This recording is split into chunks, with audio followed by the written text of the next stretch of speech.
Okay, y'all. I'm really looking forward to this discussion today. So Ross Snyder from the co-owner of Saturn's Core has agreed to come in and spend some time with us. So Ross, first of all, just thanks for making time. Oh, no problem. It's my pleasure.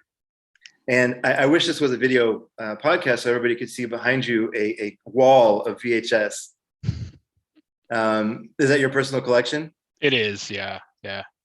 This is That one wall. one wall. Have you always kind of been a collector? Yeah, always for a long time. I probably got into physical media starting with VHS, probably like 87, 88, something like that, when I was very young, and was really excited about being able to buy movies and own them as opposed to renting them. So I've been collecting movies ever since, really, in whatever form they come out. So obviously I have a affinity for the analog format, but obviously was into DVDs and Blu-rays and UHD and on and on. Yeah, yeah. Well, that's great. So I thought it might be fun just by the way of intro. By the way, I want to point people, anybody listening, there's a really good conversation with Ryan over at Disconnected. The first release, I'm sorry, with you specifically to give kind of the history of Saturn's Core. I think it's a great intro. You've done some other interviews in the past, and also the documentary that you made along with William Hellfire, which was the first release through the partnership label, is called Mail Order Murder. And I think that's also an amazing introduction to shot on video as well as Wave and a lot of the work that you're doing. So maybe just as like a 60, 90-second teaser, can you kind of give the background of Saturn's Core audio and video and, where the origin of that, how y'all got involved, you and William Hellfire got involved, and just to kind of set the discussion that way? Sure. I started Saturn's Core myself in about 2014, just releasing stuff on VHS, basically licensing movies that I was a fan of, underground stuff, shot on video stuff, just licensing the tape rights and putting out very small runs of 15 units, 25 units, 30 units. And that was really the only intention, was to put stuff out that was either very hard to find or very expensive to find so that people could check them out. Some of these movies that I really dug. And that's pretty much the aesthetic that we're keeping now that we're a Blu-ray label, is to just kind of curate, pre-digital analog shot on video movies that we are from filmmakers that we are fans of, and just help shine a spotlight on them. So, there was never really an intention for it to become a Blu-ray label, but that's the way the cards ended up being dealt, which is awesome. So now we're able to share that stuff with an even larger audience, which is great. There's a comment that either you or Ryan made, I forgot, where it's just like people don't think about, most people when they think about Blu-ray, they think about the quality of the video itself, but what they don't think about it is from a storage capacity. And I thought that was cool to be able to say, like, what with something like a shot on video film, after the transfer is done, even if it's a really nice transfer, you still have a lot of space to load it up with stuff. Right. And we're we want to make each release sort of like the be all end all release, and kind of a snapshot into the era of when that movie was being made, what was going on in the life of that filmmaker at that time. So it gives us a really good opportunity to just load it up with whatever they were doing, their shorts, their TV appearances, or music videos they made, or anything that they have, we can put on there. And again, as I've mentioned before, a lot of this stuff, these masters, analog masters, are deteriorating, just like film deteriorates. And so a lot of these movies that we're putting out, the tapes are either in really poor condition or they're unwatchable and they have to be baked in order for us to see the image on them. Wow. So just to archive this stuff, I think is, for people that are into this stuff, is, a good opportunity for us to do that, to preserve this stuff. Well, I don't necessarily want to go release by release, but I think it's really cool that the range of films that you're all putting out as well. So No Resistance, which I believe is technically already out. I don't have it yet because I'm a subscriber, so I'm waiting for them to ship my monthly package. But that one's already out, and then Burglar from Hell were the most recent two. And No Resistance was called a cyberpunk Yojimbo. Is that right? Yeah, yeah. I mean, it, Which is great. yeah, it's definitely a 1994, take on cyberpunk and futuristic technology, which was very innovative and interesting at the time. And some of the things in the movie were prophetic, and some of them were not. But it's still a very interesting snapshot. And again, it was made by a collective of people in Houston that were really innovative and were doing things that were far beyond their budget limitations. So I think it's important for that reason, and it's a movie that's really never been seen by practically anyone outside of Texas, really. And yeah, maybe a few local video stores in the area when it came out or something like that, right? If they Yeah, it played at a lot of film festivals in Houston and got some really good write-ups by critics from Houston that are now much bigger critics, some of whose quotes we used on the box and stuff. But yeah, it had a really good reception in Houston, and it's also interesting because the filmmakers that made it were very tied into the Houston music scene at the time. So it has a lot of underground Houston musicians from different bands, mainly the Pain Teens, who not only composed the score, but the members act in the movie as well. So it's a pretty interesting snapshot of what was going on in the underground in Houston at the time. So I want to come directly back to that because there's something there that I want to dig into with you a little bit. But right before that, I'm curious. Obviously, Mail Order Murder makes total sense to put out as a first release. It's like a really great intro to Saturn's core, and it's a really interesting documentary as well with all the different voices you've captured on that. But then, what was it about Psycho Sisters to where that you wanted that to be your first kind of out of the gate representation? What is it about that film you like so much, or was it just a matter of timing? Well, out of the Wave catalog, it's probably the most known because it had the widest distribution. And it was the movie that introduced me to Wave because I had heard rumblings about it because it was made locally to me here in North Jersey. And so I had seen ads in magazines and flyers. The world premiere screening actually took place at the college that's about a few miles down the road from where I'm sitting right now. So I had seen flyers for that around at local record stores and stuff. And so that movie was on my radar. And then it showed up at my local video store. And I rented it, and I liked it as like a regionally made curiosity. I thought it was, some of the things that people seem to dislike about it, I liked about it, which was that the fact that the women in it are the aggressors and actually take their vengeance out against men, as opposed to the other way around that we're used to seeing in slasher movies. But I had rented that and I got a kick out of it. And then like a month later, in the same video store, they had a tape that appeared on the shelf called Wave's Most Gruesome Deaths. And they had filed it erroneously in the like Real Death, Faces of Death alcove. Okay. So they obviously didn't know what it was. And I didn't know what it was either, because I looked at it and I'm looking at the back and it has the actresses from Psycho Sisters. It has Pamela Sutch and Tina Krause. Yeah. And I'm like, I don't know what this is. So I rented it and I took it home and I put it in, and it was just an hour and a half of staged death sequences. Like it would have a name of a movie like Dead in the Pool. And then it would just be like a woman drowning, but obviously staged. And like we know now that like parts of Faces of Death were staged, but this is like, made in a guy's backyard. There's no attempt of reality here. Yeah. And I watched this whole tape and I'm like, these aren't previews. Like, I don't know what I'm watching here. But at the end it said, if you like this, mail away for the catalog, Wave Productions, P.O. Box, whatever.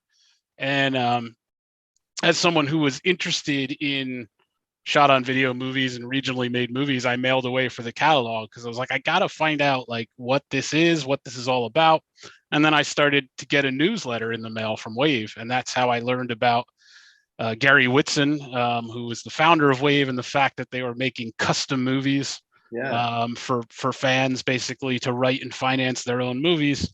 and that's how I was introduced to the world of Wave. So um, through Psycho Sisters initially, that kind of led to my discovery of Wave altogether. And the filmmaker that made Psycho Sisters, Pete Jackalone, um, he basically financed it as a custom movie because he didn't have movie equipment. So he was the first person to make a movie with Wave and basically say, well, here's my money, but I want to make this movie. I want to sit in the director's chair and make it.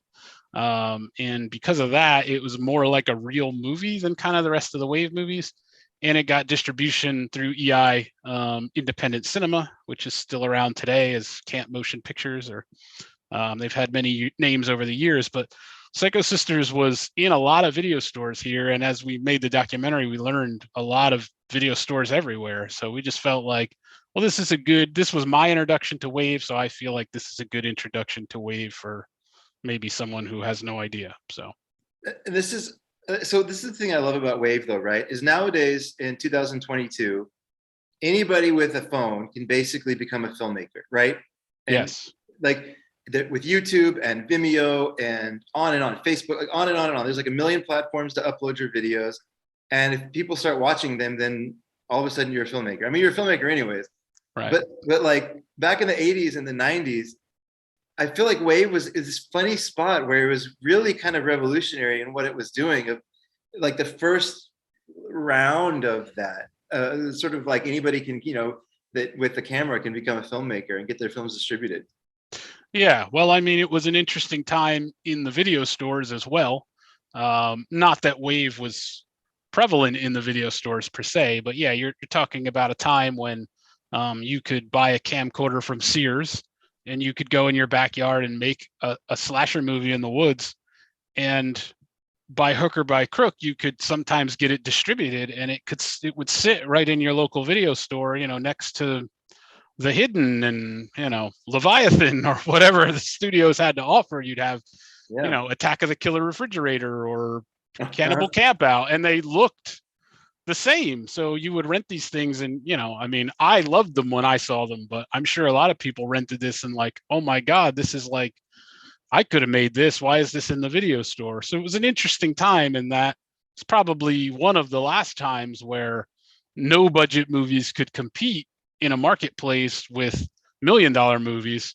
And there was, as with the drive-in, there was some trickery involved, and that doesn't happen today because everything is so, you see it instantly. If you're playing it on YouTube, you click it and you can instantly see the budget of it, whatever it is. Right. And so that level of trickery is kind of gone. But yeah, in what you're talking about Wave, yeah, I mean, obviously it was before, cam shows and all of that. So, I don't know if Gary meant for it to be a custom fetish company per se, but that's the way it ended up going because his customers wanted to see certain things that they, now you can see on the internet. But at that time, if your, proclivity was to watch a woman in a red blouse drown in a quicksand bog, you couldn't just go on the internet, or you'd have to fast forward through 700 movies to find that scene. But with Wave, you could tell Gary, I want to see this, and he would make it happen somehow. He would dig a hole in his backyard and make a quicksand bog, and he'd have the woman go down in it. And rather than just have that 10-minute clip, though, he was at least smart enough to put it in the parameters of a 2-hour movie that he would create a script for and hire actors for. And so you have this movie where it has this one scene, and that one scene is what funded that entire feature per se. So he also had the wherewithal to say, well, yeah, this pertains to this guy, but it also might pertain to 100 other people. So I'm going to send that guy that tape, but I'm also going to keep the distribution rights, which is why he owns the entire catalog. It's 400 plus movies at this point, and he's still making them today. Amazing. Well, yeah, I want to go back. I think that might be an interesting transition to kind of my point. So Gary Whitson, I want to make sure I got his name right. Gary Whitson, right? That's right. And Andy Warhol's factory were functionally doing the same thing, right? Yeah, to some degree, sure. I mean, I know there's like a small stretch there, but like I don't think it's that big of a stretch. At the end of the day, they were people were following Warhol in that sense, and he was kind of running that thing. But the intent was to have this creative factory where people could kind of make what they wanted, and there's all these movies and different art that came out of it. But this is to me the thing that I think is really interesting about spending time with Saturn's core. So if you're just trying to find a Marvel movie, like watch that because that's going to deliver on certain things that you're like looking for or whatever, right? But I feel like the more movies that I watch and the more I get into all the different genres of filmmaking, there's something so satisfying about seeing people in their kind of like this most pure form of creativity. Like no one's telling them you can't do it.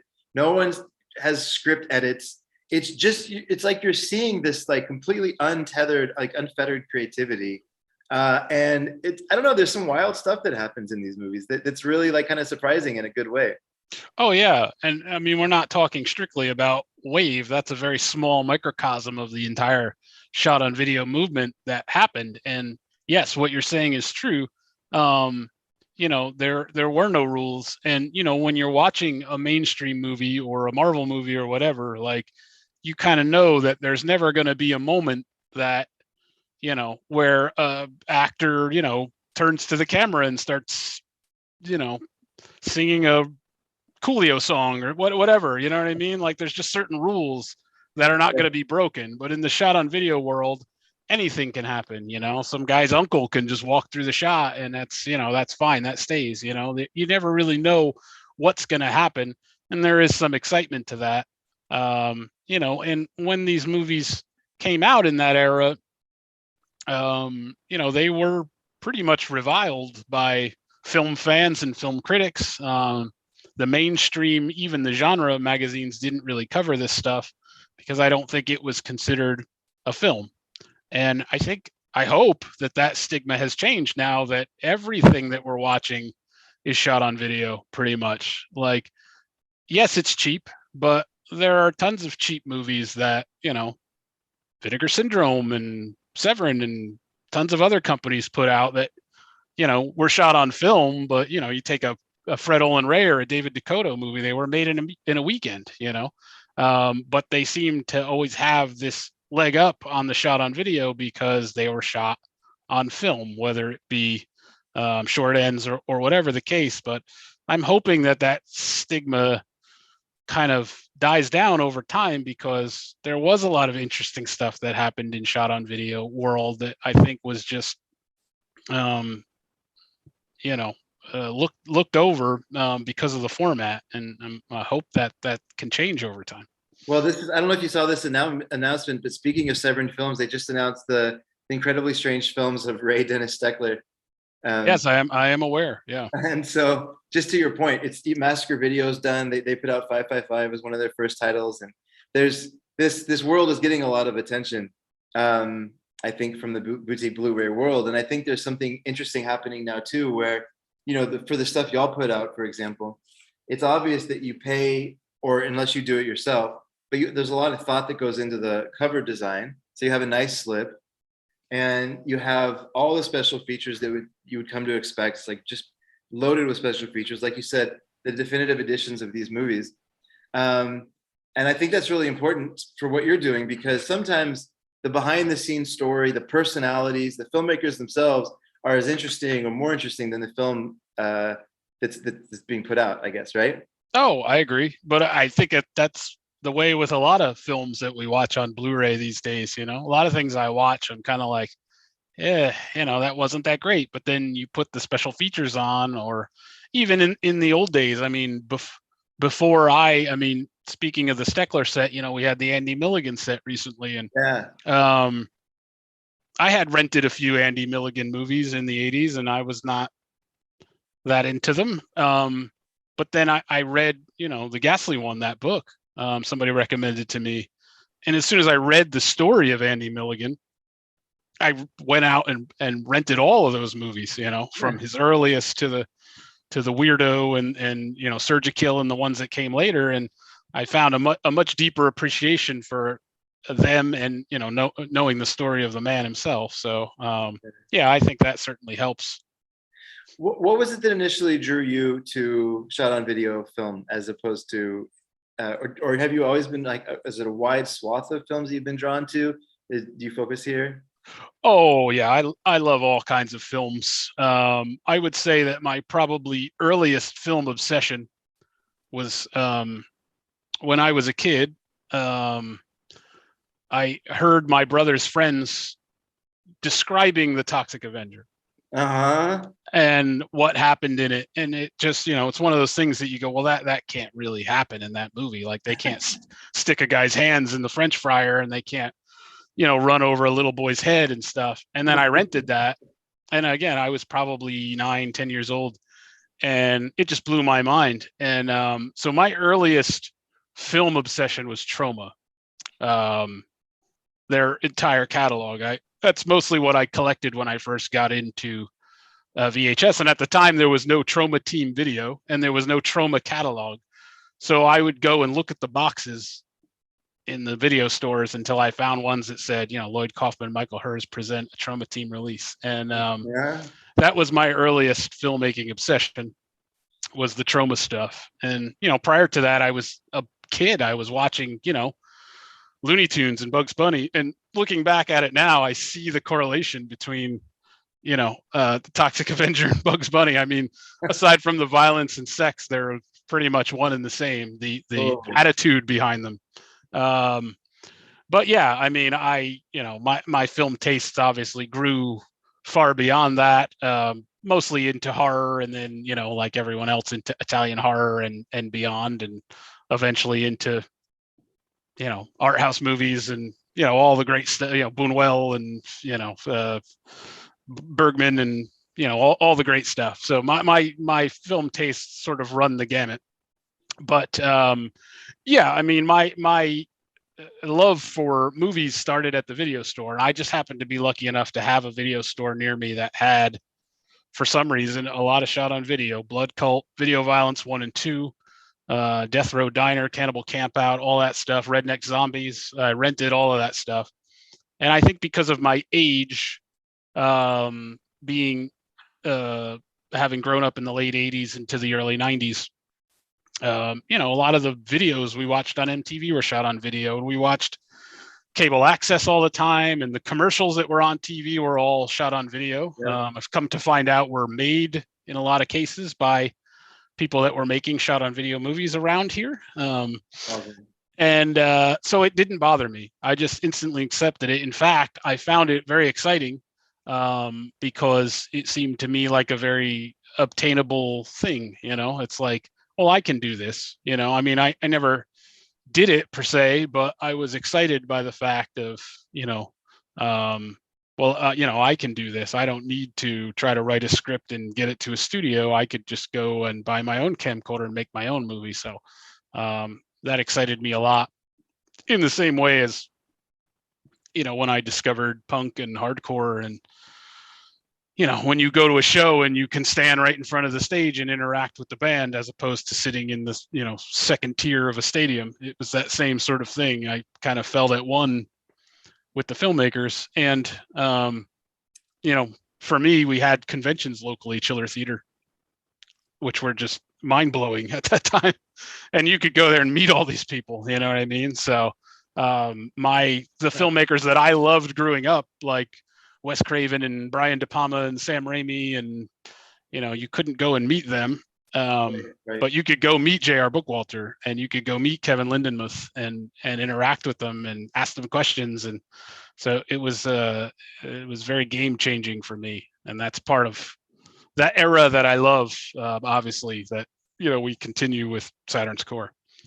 What's funny, you mentioned Buñuel out of all the ones that you just mentioned. I think there's a strong tie about people that can sit through a Buñuel movie and like it, or a Jodorowsky movie and enjoy it, versus the, let's call it, like, you start getting into the Trauma movies and the AGFA world and the shot on video world. And like, have you ever seen that documentary that came out a few years back called Giuseppe Makes a Movie? Yes. Yeah, Giuseppe right. Andrews. Yeah. Giuseppe Andrews. But like a lot of this stuff that's being done, I think there's a very similar kind of like anarchic spirit behind a lot of these movies. And I find Buñuel's very easy to love for me. He's always one of the ones I quote. as one of my favorites, and actually a big reason why. He happens to be extremely talented as a filmmaker, but the spirit behind all those movies is very like he's rebelling against something. It's very anarchy kind of driven. Yeah. And I feel like those are the crazy filmmakers are always the ones that I am drawn to. Um, from Buñuel to Von Trier to Jodorowsky to Herzog, Yeah. the ones that are notorious for being rebel rousers and provocateurs are probably my favorites. And there is definitely some of that spirit in the SOV world, from people like Charles Pinion and those that were doing very innovative things. And then you have literal crazy people that are making movies in the shot video world. I mean, people that when you meet them and delve into their lives are kind of on the edge, really. So there are a lot of people that are really out there, and then there are definitely some people that were trying to. I think more into the 90s, when you got into the 90s, whereas there was the video store thing was kind of dying down. When you had filmmakers, like J.R. Bookwalter and Eric Stanze and Scooter McRae and these guys, I think were trying to prove that they could be artistic with no money or could do something really innovative without money. So I think it was more of a proving ground than a commercial venture to try to, make money off of this per se. Well, if you look back, and I don't want to make too much of this point, but if you look back all the way through history and invention, right? The people that were on the fringe of invention were always considered crazy at their time, right? And I don't want to make too much of, sorority slaughter. I'm not trying to compare it to the light bulb. Right. But I do think there's something there where, like, because my whole life I had a very classical education, very classical, just in general, like very traditional path in education. Got a bachelor's degree. I've always had to defend my interest in punk rock and hardcore music, and I've always had to defend my interest in Trauma. It's funny you mentioned Trauma. I've got a whole bunch of stories just around Trauma and dragging my wife through Queens to go find their studios and all this kind of stuff. That was a big one for me. But one of the things that's always come up for me is like more I've thought about like why I like this stuff so much is because it takes a lot of courage to sort of look at what's being done and do something different, even though it's going to be looked at like people are going to look at it kind of sideways. But to just push ahead and be like, you know what, like I don't choose to follow these rules that were set up because like I didn't have a part in making the rules, and like I'm not going to choose to accept that this is the only way to make a movie, for example, in this case, right? And I actually I find there's a lot of courage in that, and there's a lot of intrigue in that for me, because you can take like oh man, I'm going to forget the name of the movie now, but some of the stuff in Saturn's core, and in there's like special effects, like you'll see somebody like kind of floating, right, flying, or you'll see somebody who's what's it called? There's another one where someone just sort of like appeared in the middle of a scene. Or these are from the Mail Order Murder doc, so it's possible it's a wave and not yet on Saturn's core. Sorry Right. if I'm getting them confused. But like, the process of sitting down and thinking of how you're going to do this without a budget and pulling it off to, varying degrees of success, but generally, pulling it off to the point where as an audience member, you see what they're trying to do. I think there's something really like worth celebrating in that. Yeah, I agree. I mean, it definitely, for some filmmakers, push them towards innovation, or at least to get the gears moving, how to accomplish these things. And again, you have that, and then you have the fact that there were no rules. So, I mean, they could do things that would never happen in a normal movie, I mean, and that's very common in Wave. They just stop the narrative and swim for 5, 6, 7 minutes. They're just swimming and splashing, and it just kind of hurts your brain because you're like, this is not a normal. This is like an alien movie. This is like an alien trying to make a movie to entertain a human. And so that has its charm for me, but not for everyone. And so, but I also think that in the failure in that innovation is what sometimes makes really great cult movies, because I think the problem with a lot of the cult movies today, things like Sharknado and stuff, is that they're trying to be bad on purpose. And all the best cult movies, as we know from Plan 9 to The Room were made by people that thought they were making something fucking awesome. You know what I mean? And I just had Yeah. no concept and no mask of what I'm doing is not good, you know? And so those are the movies that, you know, I mean, we're still watching today that are, you know, unbelievable cult classics and withstand the test of time. Yeah, when the filmmaker gets offended that people are laughing, that's when you know that they did it for all the right reasons. Right. Yeah. For them, it's the only thing that this is like the right way to do it.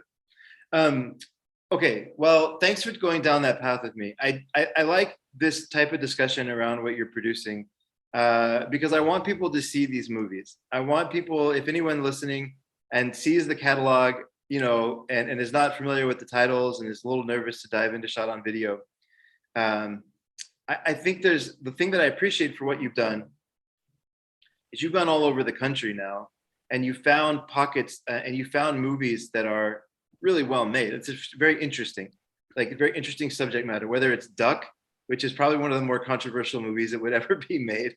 Uh, I mean, given the timing of how close it was to the school shooting, or, you know, whether it's some of the creativity that went into like Red Spirit Lake. Um, I think that you do a lot of the curation and the stuff that you've put out, I found to be worth the time. So I want to draw people to this. Is there a title that you like to recommend to people to get started? If and yeah, in your catalog or?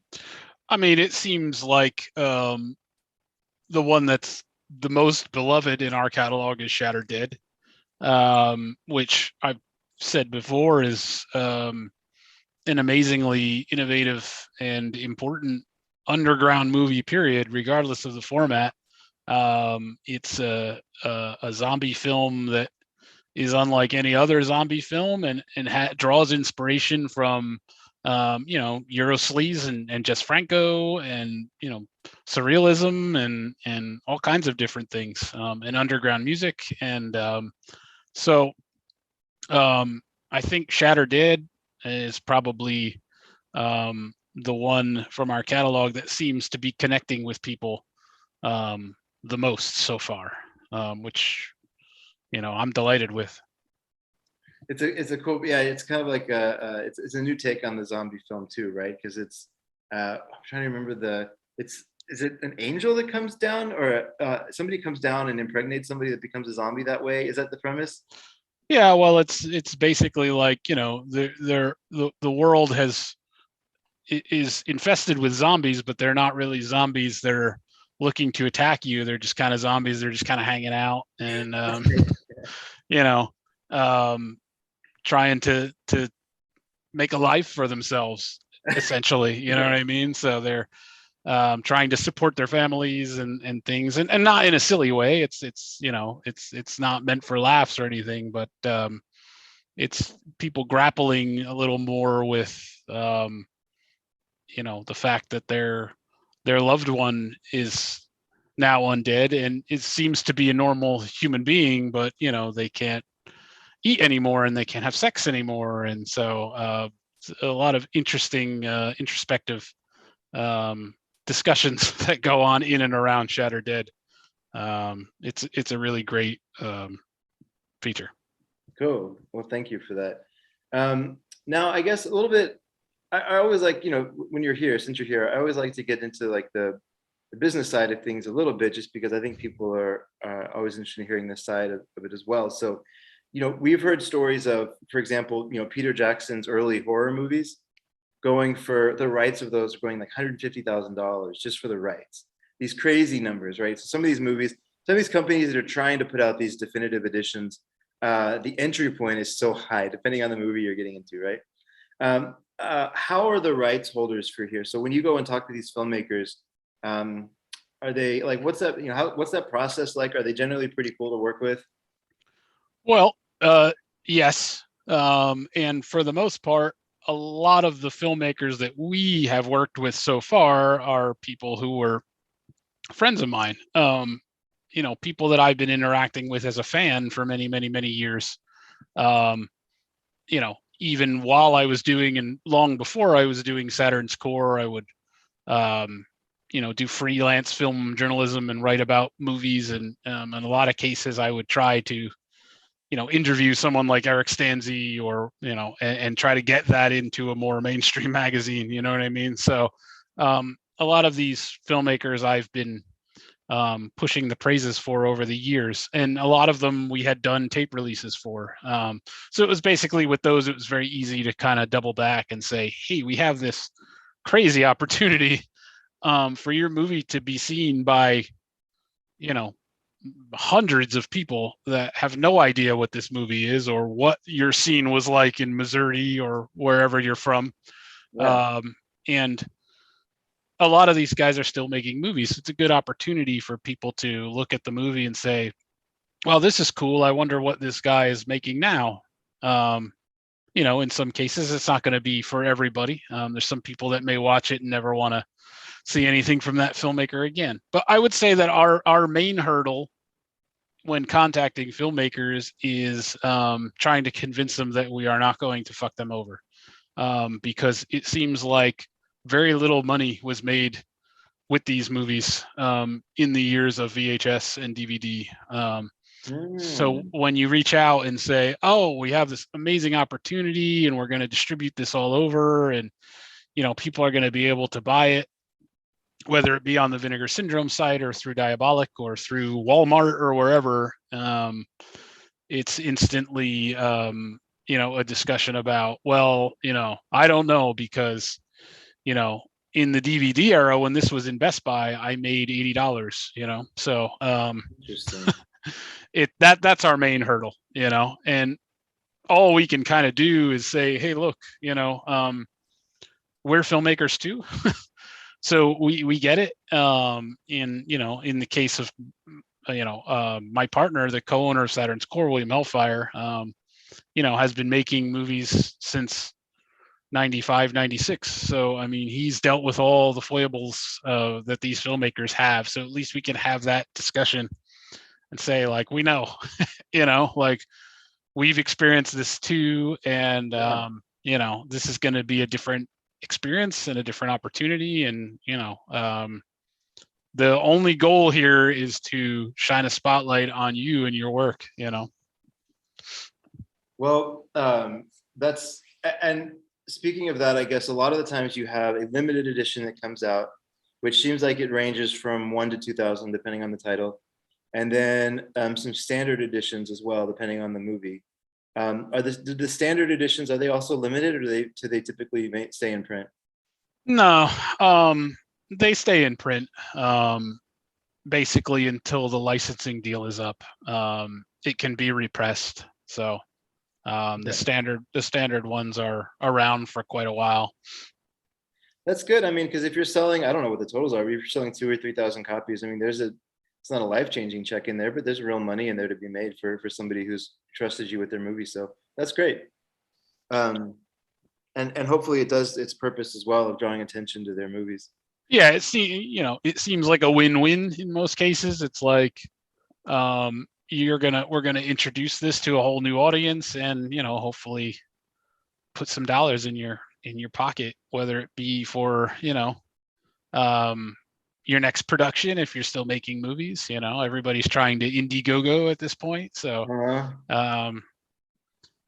if you own this title and it's sitting around and you're making DVDRs of it to bring to a convention, like, let's put it out there like a piece of real estate, and try to get it a wider audience. Get some passive income on that thing. Yeah, right. Exactly. No, that's cool. And do you have a vision for kind of what's next? Like, because y'all have been, I don't know exactly when you started, but it's been about a release a month, if you haven't hit every month. Are you going to try to keep going with that? Yeah, for the foreseeable future, we're trying to keep a pretty steady release schedule, as much as we can. And yeah, we have lots of stuff planned coming up. And we hope to kind of stick to that same aesthetic as far as that era of shot on video stuff, as much as we can. Okay. Yeah, I hope so. And is there a good place for people to reach y'all if they want to say hi? Like, are you mostly on Instagram or Twitter, or where do you? Yeah, I mean, we have a Facebook. We have an Instagram. The Instagram is probably the most active. It's at Saturn's Core Audio Video. Um, and we post up whatever news we can about what we're doing. So that's a good place for people to check out what we're doing. Great. Well, yeah, I mean, I'm trying to think if there's anything that I missed. What are the questions that you, or what are the things you would want people to know about you? Is there anything that I missed asking today? Um, no, I mean, I just I hope that people can attempt to look past the format and maybe give some of these a try here and there. And for the people that love shot on video movies, which is a huge audience, they're sort of a given. We know that eventually we're probably going to put something out that they dig. But for the people that are very film centric, I just hope that that they give it a try at some point. And it seems like the tide is turning a little bit on that. And I hope that's the case, moving forward. But by chance, have you ever seen a Pasolini movie called Oedipus Rex? Yes, I I don't have. know this for sure, but like it feels like a shot on video movie. Right. Right. Yeah. I mean, there was a lot of Signal 7, and there was a lot of things, even Arabals, Viva la Yeah, Muerte has moments in it, where people were experimenting. And certainly another scene that I love is the cinema of transgression, the New York Underground of the 80s. Nick Zedd wore his menstrual envy, he mixed film and video, and huge fan of the Kuchar brothers, yeah. who started in the 50s and then, I mean, instantly embraced video for the art that they were making because it was just so instantaneous, and, I mean, Mike Kuchar continues to make video films and art to this day. So there was a lot of great artists who experimented and used the format over the years. Yeah, to me, it captures the ability to put something on paper, decide you want to try it, and be able to do it, without a lot of other voices, which is always where some of the best art sits. So Yeah, and I mean, look at Inland Empire, yeah, there you which go. and the the Dog Me 95, the Yeah, Celebration, and it, it just, and the Idiots by Von Trier. And I mean, there's so many great movies that were made using that format before the whole found footage thing and the digital thing and stuff. So there's a lot out there that of people doing very innovative things. It doesn't really, I don't personally think it makes a difference what format you use, but I'm another voice for that. yeah, I think it's just what's going on behind the cameras, or what's going on the other side of the camera. What's the vision, right. and I'll let it kind of speak for itself. Um, well, thank you. Then, I mean, thanks for this time. I think this has been great, and I encourage. So I think, although I'm going to go with you and say Shatter Dead. If people haven't seen Mail Order Murder, I think not only is the story interesting, but I think it's also a very well-made documentary and a cool introduction to William Hellfire as well. For just to, as a way of, like, I mean, I know this is a film that he was heavily involved in making, right? I think it's an interesting introduction there. If you were going to point people to one of his movies, where would is there a place that you point people there?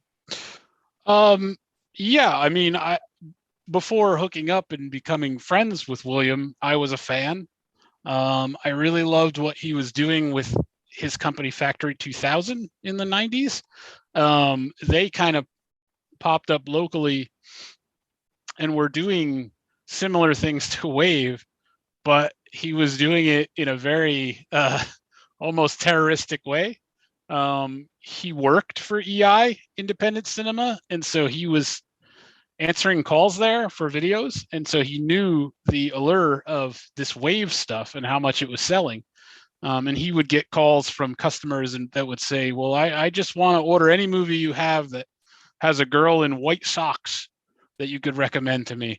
So a few years later, when he seeing those movies at the time that they were distributing, from Todd Sheets' Goblin to Mike Stanley's Dead is Dead, and he kind of said, well, I can do this, I can get a camcorder and do this. And so he started making things. Well, I'll make a movie with a girl in white socks, and I'll put this foot fetish in it and this strangulation in it, but I'm also going to put, a coat hanger abortion in it and people vomiting on each other, and because I want these wave people to buy it thinking it's a strangle movie and then just freak them the fuck out.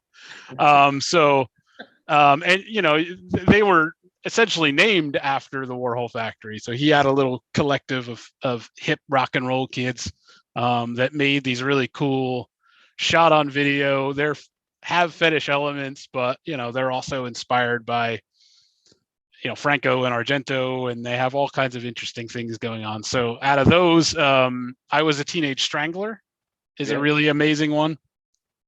And then later on, he started making more passion projects. So obviously Duck, which we put out, The Devil's Bloody Playthings is one he made a little later that is really amazing. And then, prior to Mail Order Murder was Upside Down Cross, those are probably the four that I would recommend to anyone that's interested in checking out Williams stuff, aside from Mail Order Murder, of course. Perfect. I think that's a great place to end it, recommending some films and drawing some attention to a cool filmmaker. So Ross, I really appreciate the time today, and I'll keep buying as long as you keep putting out. All right, thanks, Chris. Thanks so much for having me. Awesome.